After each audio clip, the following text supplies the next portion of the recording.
का जो हमारा टॉपिक है that is electron transport chain and oxidative phosphorylation. Respiration in plants chapter हम लोग कर रहे हैं एंड इलेक्ट्रॉन ट्रांसपोर्ट सिस्टम जो है हमारे पास वो सिट्रिक एसिड साइकिल के बाद वाला स्टेप हमारे पास है। देखो सिट्रिक एसिड साइकिल में हमारे पास ग्लाइकोलाइसिस से जो पायरुविक एसिड बना था वो एंटर करता है सिट्रिक एसिड साइकिल में, जो टेक प्लेस होगा इन द माइटोकॉन्ड्रियल मैट्रिक्स। और उस माइटोकॉन्ड्रियल मैट्रिक्स के अंदर सिट्रिक एसिड साइकिल में हमारे पास क्या बनता है, NADH2 प्लस हमारे पास FADH2 हमारे पास बनेगा। बट जब हम रेस्पिरेशन की डेफिनेशन पढ़ते हैं तो वहां पे हम पढ़ते हैं ब्रेकडाउन ऑफ ग्लूकोज, या हम कह सकते हैं complete oxidation of glucose to form the energy molecule in the form of ATP। लेकिन यहाँ पे तो हमारे पास NADH2 और FADH2 बन रहा है, तो ATP कैसे बनेगा?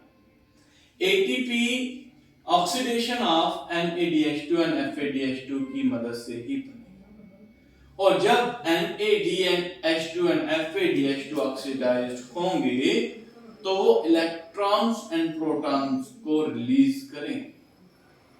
उनके ऑक्सीडेशन से इलेक्ट्रॉन जो रिलीज होंगे वो through a series of electron carriers के थ्रू हमारे पास एंटर करेंगे, इलेक्ट्रॉन चेन बनेगी और एट द एंड हमारे पास ATP मॉलिक्यूल की सिंथेसिस। ये जो आप अपने सामने देख रहे हैं this is the electron transport system, जिसकी ये डायग्राम है। और इसी के थ्रू हम समझेंगे कि किस तरह से हमारे पास इलेक्ट्रॉन ट्रांसपोर्ट सिस्टम में NADH2 और FADH2 की ब्रेकडाउन हो रही है और इलेक्ट्रॉन किस तरह से हमारे पास रिलीज होके एट द एंड हमारे पास ATP की जनरेशन कैसे। तो सबसे पहले इलेक्ट्रॉन ट्रांसपोर्ट सिस्टम के साथ जुड़े हुए कुछ कंपोनेंट्स के बारे में हम बात करते हैं। जो इलेक्ट्रॉन ट्रांसपोर्ट सिस्टम होगा, सबसे पहले हमें ये पता करना है कि इलेक्ट्रॉन ट्रांसपोर्ट सिस्टम एक्ट कहां करेगा। It will take place in the inner mitochondrial membrane। जो माइटोकॉन्ड्रिया की इनर माइटोकॉन्ड्रियल मेम्ब्रेन है वहां पे हमारे पास इलेक्ट्रॉन ट्रांसपोर्ट सिस्टम जो है वो वर्क करेगा। Means oxidation of NADH2 and FADH2 हमारे पास इनर माइटोकॉन्ड्रियल मेम्ब्रेन में हमारे पास होगी। So the components that are involved in electron transport system, we are having cytochrome B complex, we are having two type of cytochrome C, we are having ubiquinone, we are having flavoprotein, we are having iron sulfur protein, and also one enzyme that is called as cytochrome oxidase enzyme, which is associated with the complex cytochrome A and A3। और ये जो enzyme है it is present at the complex 4, जहां पे हमारे पास ये enzyme help करेगा electron को लास्ट एक्सेप्टर ऑक्सीजन के साथ बाइंड करने में और वाटर मॉलिक्यूल्स की फॉर्मेशन करने। अब डायरेक्टली हमारे पास क्या होता है, NADH2 एंड FADH2 वाटर नहीं बनाते हैं बाय कंबाइनिंग विद ऑक्सीजन, इसलिए ये हमारे पास ब्रेकडाउन होती है, इनकी ऑक्सीडेशन होगी और प्रोटॉन एंड इलेक्ट्रॉन्स हमारे पास रिलीज होंगे। प्रोटॉन जो होंगे इनर मेम्ब्रेन माइटोकॉन्ड्रिया से रिलीज होके इंटर मेम्ब्रेन स्पेस में चले जाएंगे, लेकिन इलेक्ट्रॉन जो रिलीज होंगे वो series of electron transport system जो चल रहा है उसके थ्रू हमारे पास है। तो ये जो सीक्वेंस हमारे पास आएगी, इस सीक्वेंस को हम क्या कहते हैं, the metabolic pathway through which the electron passes from one carrier to another। Metabolic pathway in which electron passes from one carrier to another through a series that is called as electron transport system। अब जो ये series है जिसके through electron हमारे पास transport करेंगे उसमें हमारे पास 4 important complexes होते हैं। इन 4 इंपॉर्टेंट कॉम्प्लेक्सेस को आपने याद रखना है, आपका इलेक्ट्रॉन ट्रांसपोर्ट सिस्टम जो है वो कंप्लीट हो जाएगा। कॉम्प्लेक्स 1 से स्टार्ट करेंगे और कॉम्प्लेक्स 4 पे हम खत्म करेंगे। कॉम्प्लेक्स 1 जो है उसे NADH डिहाइड्रोजिनेज कहते हैं। ये इंपॉर्टेंट कॉम्प्लेक्स है, याद रखिएगा, बिकॉज ऑक्सीडेशन जो NADH की है वो हमारे पास इसी कॉम्प्लेक्स से बनी। देखो NADH2 कैसे बनता है बेटा? NADH2 की फॉर्मेशन कैसे होती है? आपने सिट्रिक एसिड साइकिल में ही पढ़ा था कि NAD से हमारे पास NADH2 बनता है, और जब NADH2 से हमारे पास NAD बनेगा तब हमारे पास 2 प्रोटॉन भी रिलीज होंगे। ये NAD बन गया और ये 2 प्रोटॉन हमारे पास यहां से रिलीज हो जाएंगे। यही 2 प्रोटॉन्स हमारे पास एंटर करेंगे इन कंपोनेंट्स के अंदर जो इलेक्ट्रॉन ट्रांसपोर्ट सिस्टम में प्रेजेंट हैं। These are the components that are present in between the complexes, जो उन इलेक्ट्रॉन्स को रिसीव करेंगे और इलेक्ट्रॉन को सीरीज ऑफ चेन के थ्रू आगे लेके जाएंगे और प्रोटॉन को अंदर कॉम्प्लेक्स से इंटर माइटोकॉन्ड्रियल मेम्ब्रेन स्पेस में छोड़ देंगे। तो 4 कॉम्प्लेक्सेस हमारे पास आते हैं। First one is called as NADH dehydrogenase complex. Second complex जो होगा, यहां पे आप ध्यान देंगे बेटा, कॉम्प्लेक्स 1 के बाद कॉम्प्लेक्स सेकंड नहीं लिखा हुआ है, कॉम्प्लेक्स 1 के बाद कॉम्प्लेक्स थर्ड लिखा हुआ, और आपको भी यही सीक्वेंस फॉलो करनी है। क्यों लिखा गया है? क्योंकि जो कॉम्प्लेक्स थर्ड हमारे पास है वो हमारे पास कॉम्प्लेक्स 1 का भी इलेक्ट्रॉन कलेक्ट करेगा और कॉम्प्लेक्स सेकंड का भी इलेक्ट्रॉन कलेक्ट करेगा, बिकॉज हमारे पास जो 2 प्रोडक्ट बने हैं सिट्रिक एसिड साइकिल में NADH2 और FADH2, NADH2 की ऑक्सीडेशन कॉम्प्लेक्स फर्स्ट में होगी और FADH2 की ऑक्सीडेशन हमारे पास कॉम्प्लेक्स सेकंड में होगी।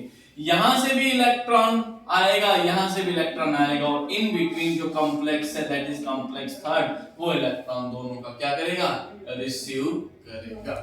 क्योंकि जो कॉम्प्लेक्स 1 है यहाँ पे NADH डिहाइड्रोजिनेज कॉम्प्लेक्सेस लेंगे, क्योंकि यहाँ पे NADH2 की डिहाइड्रोजिनेशन हो रही है, यहां से हाइड्रोजन आयन रिलीज हो रहे हैं, तभी जाके NAD बनेगा। और कॉम्प्लेक्स सेकंड को सक्सिनेट डिहाइड्रोजिनेज कहते हैं, क्योंकि यहाँ पे सक्सिनेट से फ्यूमरेट बनेगा, दैट मींस FAD बनेगा फ्रॉम FADH2। समझ आ गई बात? तो सबसे पहले स्टार्ट करेंगे विद कॉम्प्लेक्स 1 जिसे हम NADH डिहाइड्रोजिनेज कॉम्प्लेक्स कह रहे हैं। इस कॉम्प्लेक्स में NADH2 जो है that is going to oxidize to form NAD, और जो 2 प्रोटॉन रिलीज होंगे, प्रोटॉन जब भी रिलीज होगा जितने नंबर ऑफ प्रोटॉन रिलीज होंगे उतने नंबर ऑफ इलेक्ट्रॉन भी हमारे पास हैं। तो यहां पे जो इलेक्ट्रॉन होंगे उसे रिसीव करेंगे component FMN, flavin mononucleotide complex. ये फ्लेवोप्रोटीन कॉम्प्लेक्सेस के अंदर आते हैं FADN FMN। तो इलेक्ट्रॉन रिसीव करेगा फ्लेवोमोनोप्रोटीन, देन आयरन सल्फर कॉम्प्लेक्स को वो अपना इलेक्ट्रॉन जो होगा वो ट्रांसफर करेगा।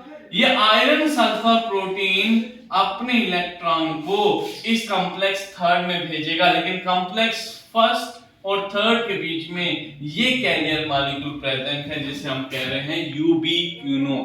याद रखिएगा, एवरी कॉम्प्लेक्स, चाहे कॉम्प्लेक्स 1 से सेकंड की बात कर लें, थर्ड की बात कर लें, उनके बीच में जो कैरियर होंगे उन्हें हम यूबिक्विनोन कहते हैं। तो ये जब इलेक्ट्रॉन यूबिक्विनोन को देगा तो इलेक्ट्रॉन देने के साथ ही टर्मिनल एंड से ये प्रोटॉन को रिलीज कर लेगा, उसे इंटर मेम्ब्रेन स्पेस में एंटर करवा देगा। क्लियर है? देन इलेक्ट्रॉन यूबिक्विनोन जब लेगा तो यूबिक्विनोन इलेक्ट्रॉन के साथ साथ 2 प्रोटॉन्स भी लेता है। तो यूबिक्विनोन जो होगा it is going to change into ubiquinone H2, क्योंकि इसने क्या किया? 2 हाइड्रोजन को लिया और इलेक्ट्रॉन्स को ट्रांसफर कर लिया इनटू साइटोक्रोम Bc कॉम्प्लेक्स, जिसे कॉम्प्लेक्स नंबर 3 भी कहेंगे। और साइटोक्रोम B जो होगा उस इलेक्ट्रॉन को रिसीव करेगा, फिर से इलेक्ट्रॉन को आयरन सल्फर से हमारे पास ट्रांसफर करेगा, देन साइटोक्रोम C1 उस इलेक्ट्रॉन को रिसीव करेगा। नाउ इसके साथ ही जो ये कॉम्प्लेक्स नंबर सेकंड है, यहाँ पे अब FADH2 की ब्रेकडाउन होगी FAD में, और यहाँ पे भी दो प्रोटॉन रिलीज होंगे जिससे आयरन सल्फर कॉम्प्लेक्स रिसीव करेगा। वो टर्मिनल एंड पे हमारे पास उन दो प्रोटॉन्स को फिर से हमारे पास कॉम्प्लेक्स है कि थर्ड को उसने भी ट्रांसफर करना है, लेकिन वो इन बिटवीन जो ये यूबिक्विनोन प्रेजेंट है इसको इलेक्ट्रॉन देगा। It is again going to reduce to ubiquinone H2, और ये भी अपना इलेक्ट्रॉन जिसको देगा साइटोक्रोम B में।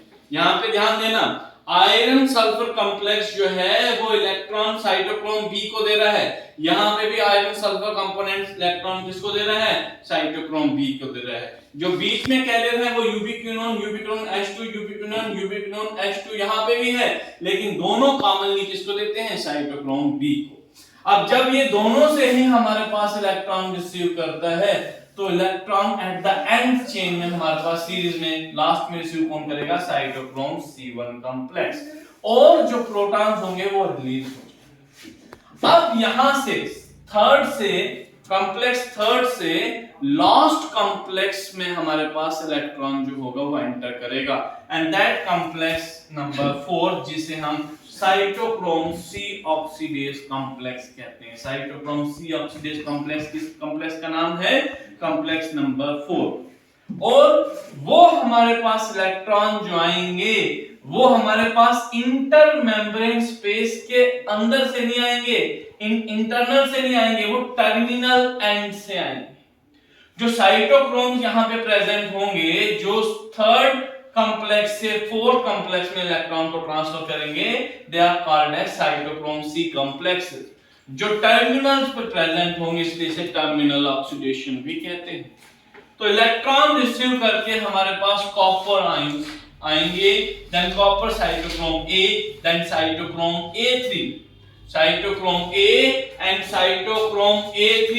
ये हमारे पास यहाँ पे ये जो एंजाइम साइटोक्रोम ऑक्सीडेज है ये A और A3 के साथ में एसोसिएटेड होता है। यहाँ पे एंजाइम कौन सा यूज होगा, साइटोक्रोम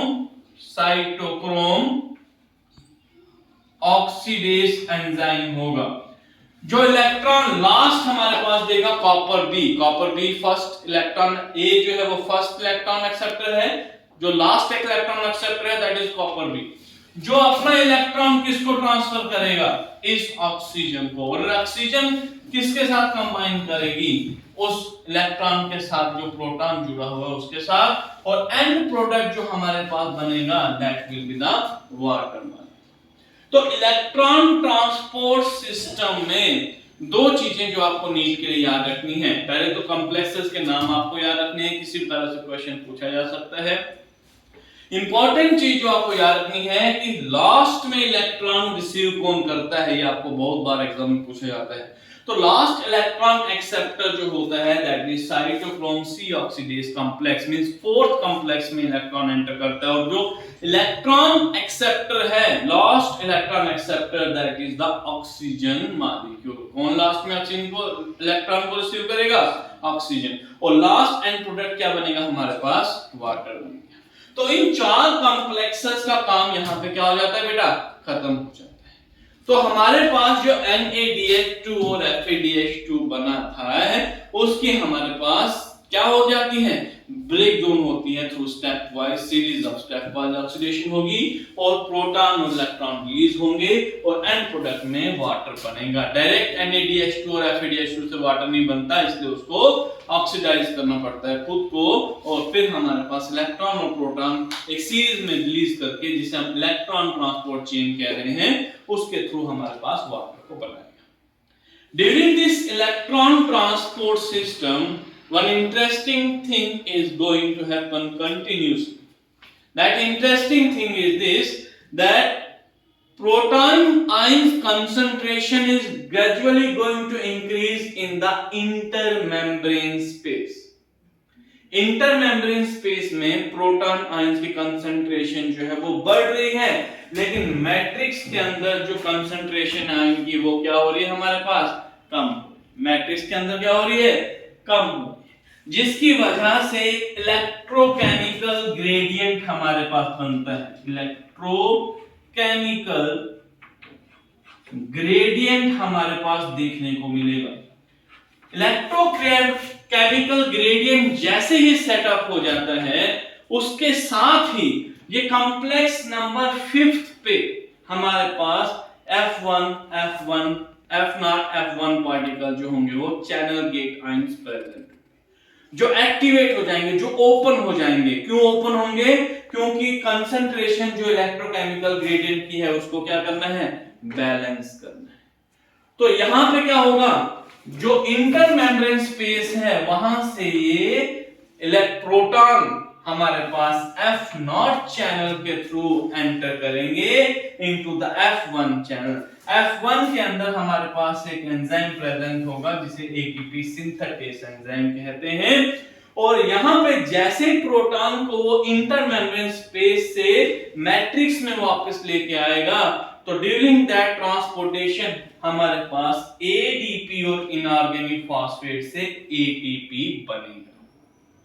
तो इस तरह से एटीपी की फॉर्मेशन हमारे पास एंड में जाके होगी इन द माइटोकॉन्ड्रिया, और जो एटीपी बन रहा है that is form in the matrix. और हमेशा याद रखना कि 4 प्रोटॉन आयन जो होंगे वो जब इंटर मेम्ब्रेन स्पेस से मैट्रिक्स में आएंगे तो हमारे पास एक एटीपी मॉलिक्यूल जो होगा वो बनेगा। अब ऐसी ही कुछ कहानी आपने कीमियो ऑस्मो हाइपोथेसिस में पढ़ी थी, जहां पे हाइड्रोजन प्रोटॉन कंसंट्रेशन डिफरेंस हमारे पास क्या कर रहा था? एटीपी की जनरेशन कर रहा था।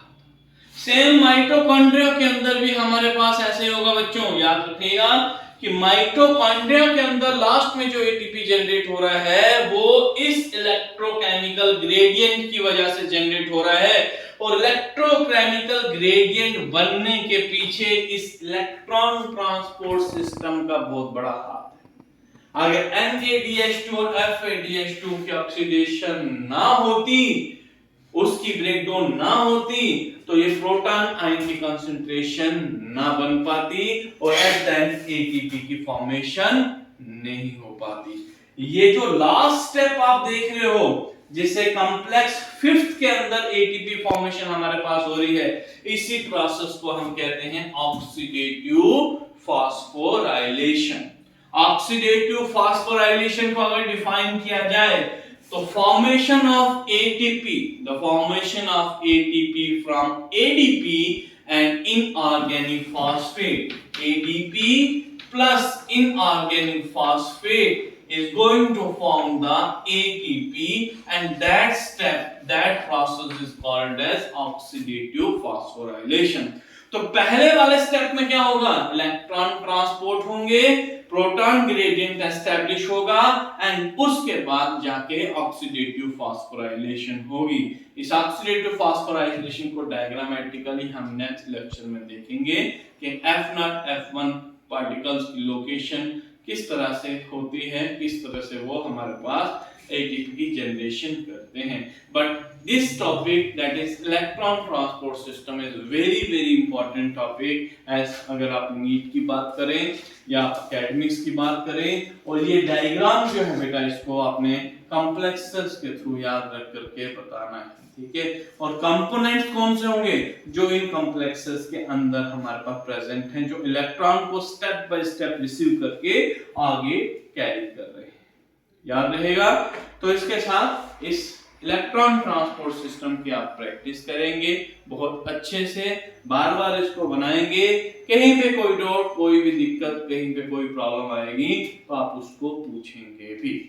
क्लियर हुआ? 4 कॉम्प्लेक्सेस हैं, एक बार फटाफट से रिवाइज कर लेते हैं। Electron transport system includes 4 complexes, last one 5th one भी आ रहा है जिसमें हमारे पास एटीपी सिंथेटेस कॉम्प्लेक्स जिसे हम कहेंगे। But the 4 complexes that involved in ATP is in for the formation of proton gradient and are involved in electron transport system is complex number 1 क्या है? NADH dehydrogenase complex। complex number 1 के बाद क्या है? complex 3rd that is called as cytochrome BC complex। then cytochrome BC complex के बाद complex number 2nd जिसे succinate dehydrogenase।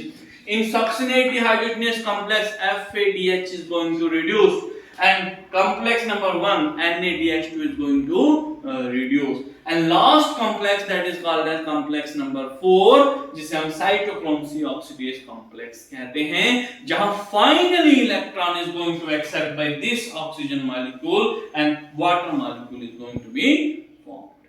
Clear हुआ? याद रहेगा, UQ stands for ubiquinone, याद रखेगा ubiquinone। एंड जब भी ubiquinone हमारे पास इलेक्ट्रॉन लेगा तो उसके साथ प्रोटॉन भी लेगा, then it is going to change into ubiquinone H2। जितने भी प्रोटॉन वो लेगा उतने में चेंज हो जाएगा। क्लियर? और ये यूबिक्विनोन इन कॉम्प्लेक्सेस के बीच में हमारे पास प्रेजेंट होगा। कह सकते हो complex number first, complex number third, complex number second के बीच हमारे पास present. Clear? Then complex third से डायरेक्टली इलेक्ट्रॉन एंटर करेगा कॉम्प्लेक्स 4 में through terminal side. Terminal side से एंटर करेगा, बीच में से नहीं जाएगा, टर्मिनल साइड। वो साइटोक्रोम कॉम्प्लेक्स उसको रिसीव करेंगे। तो इस तरह से आपका इलेक्ट्रॉन ट्रांसपोर्ट सिस्टम जो है बेटा वो कंप्लीट होता है। बस आपका काम अब इतना है कि आपको इसको बार-बार प्रैक्टिस करनी है and also go through with the NCERT के स्टेप्स को फॉलो कीजिए, डायग्राम्स को फॉलो कीजिए and then if you are having any kind of doubt आप किसी भी चीज को लेके पूछ सकते हैं। Thank you.